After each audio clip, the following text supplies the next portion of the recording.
Hello everyone and welcome to this new video. So, yesterday we had finally the official announcement of the new and, as it was said, final episode of Max Caulfield Adventures in Life is Strange Reunion, and it was like a really interesting announcement and something that I define as a bold risky act of love, because like everything that we have seen, like felt seriously like as an act of love, at least from my personal point of view, by the developers at Deck 9. But also, like, there is so much that they are trying to do that feels risky, and by bringing something that for the fans can be really, really important from an emotional point of view. So, let's speak first of all, what is this reunion? Well, many guessed it right from the teaser trailers of a few days ago, of this week. And yes, like Chloe Price is gonna be back, and like the reunion is between actually Max and Chloe. It's not everything actually, because like the way they're choosing to do it is actually really interesting. Like the developers chose to address the elephant in the room and like tell us directly how Chloe is actually back. If you have played the first Life is Strange game, sorry for the spoilers, but like we are speaking of a game of 2015, and I bet that many of you already played the first game. If you didn't, most likely know of the story, but like even in the trailer, like they kind of speak of this event. Like at the end of Life is Strange, the original one developed by Dontnod, like the fate of Chloe was kinda determined by the choices of the player. So one simple way, and like something many were afraid of, is like okay, so we played for nothing, like that choice means actually nothing. And actually, no, the choice is going to be meaningful. Like, and this is like what I call the act of love of the developers. Because, like, by saying, like, no, your choice was meaningful, like, we take care of the emotions you invested while taking that choice, the time you invested while playing that game. Like, all of this is valid, and, like, it's gonna be addressed in the game. And at this point, like many are gonna be like, okay, but one of the endings like literally made it impossible that she will be back. And I thought they were smart. Like they chose to take an event of double exposure. Like in this case, yes, I'm not gonna spoil, but like if you want to know more, like you can watch the full live reveal stream by the developers where Anna Tell and Rihanna DeVries, I hope I pronounced it right,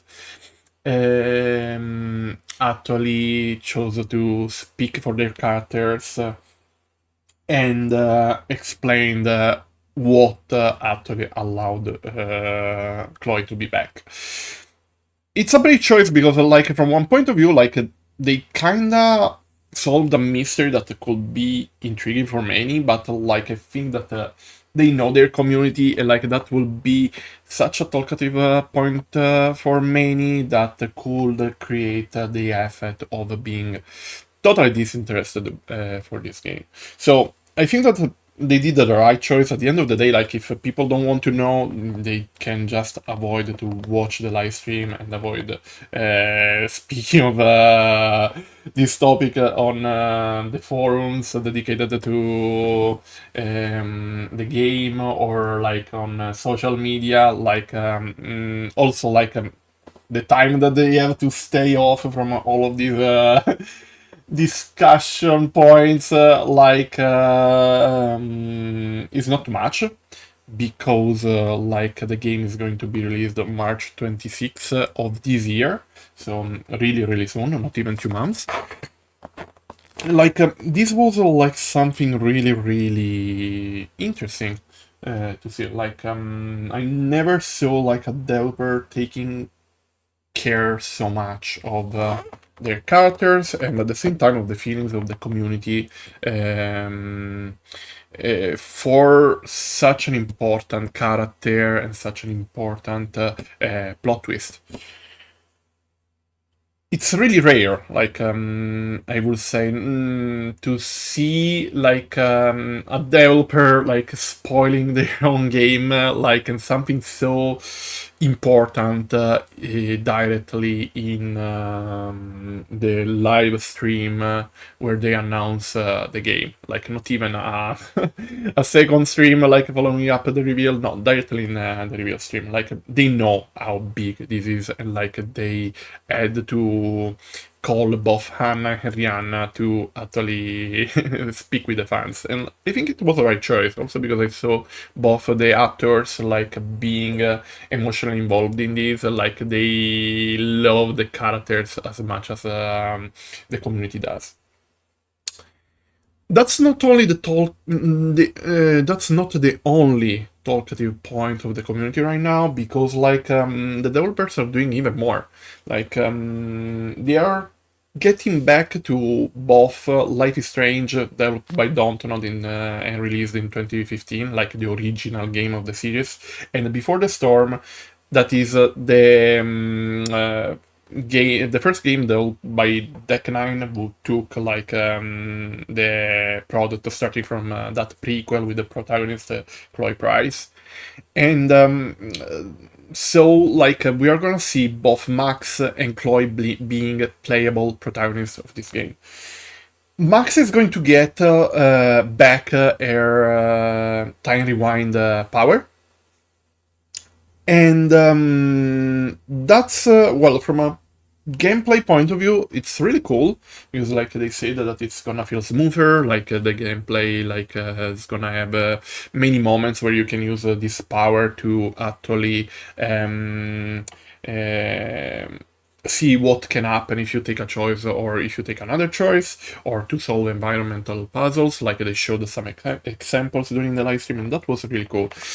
One thing that the fans are kind of worried about is how actually Max at the end of Life is Strange was kind of choosing to renounce to these powers because of what happened by using these powers. But actually, the developers are trying to address this as well. Like Anna kinda showed that Max learned what she can do safely and what she cannot do as safe.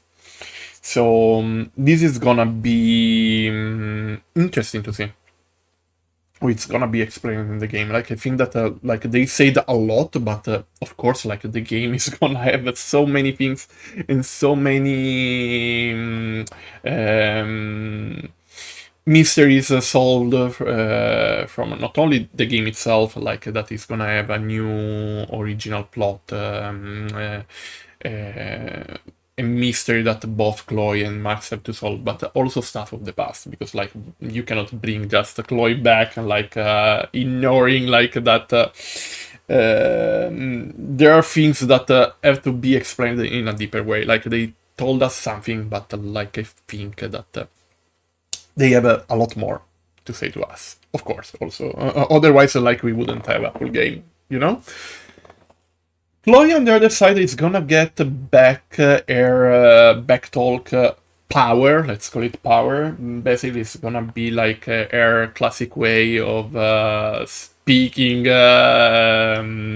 fluently and in a smart way to win discussion with the people she's speaking with. That was a fun mechanic in Before the Storm, like, and an important identity point of Chloe Price, who, yes, she's older, of course, all of us age in all of this time, But like she's still the same. Like she's still the Chloe we load, like a more mature, like from what we saw in the trailer and the live reveal gameplay already. But like she's there. Like there are no doubts, and like these already won the heart of many members of the Life is Strange community who were kinda scared to see Chloe back. Like they were like, "Oh my god, how like is she gonna be here?" Like like it's always complicated when a character who have technically a 50-50 possibility of being back, like is gonna be taken back in the middle of a story. So and then at the end of everything, like story short, um, yeah, like Life is Strange Reunion is gonna be the final chapter of the adventures of both Chloe and Max. Chloe is back, rewinding time is back, backtalk power is back, a new mystery to solve before like people get injured or like even worse, like more people can die, like is gonna be solved, and like Max and Chloe are back on the case. The game is gonna be released on March 26th of this year. Like let me know what you think about Life is Strange Reunion, if you are hyped about this, what scares you the most about this game, and what actually hypes you the most, if you're hyped about that, of course. Thank you for watching.